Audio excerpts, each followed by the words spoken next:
Additional chief secretary Punjab Shaukat Ali की ज़ेर सदारत पंजाब ओवरसीज़ पाकिस्तानी कमीशन का वीडियो लिंक इजलास में गुजरावाला डिवीज़न से मुतल्लिका ओवरसीज़ पाकिस्तानी की शिकायत के इजाले के सिलसिले में किए गए इक़दाम का जायज़ा लिया गया।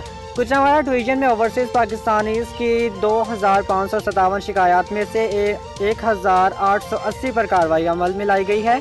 कमिश्नर गुलजार हुसैन शाह। ओवरसीज़ पाकिस्तानी की 334 शिकायत सॉल्व जबकि 26 रेवेन्यू कोर्ट्स में ज़ेर समात हैं। कमिश्नर गुलजार हुसैन। गुजरावाला डिवीज़न में डिस्ट्रिक्ट ओवरसीज़ पाकिस्तानी कमेटियों के पास 292, पुलिस के पास 24 शिकायत ज़ेर कार्रवाई हैं। ओवरसीज़ पाकिस्तानी को मेरिट पर रिलीफ की फराहमी को यकीनी बनाया जा रहा है। कमिश्नर गुलजार हुसैन शाह।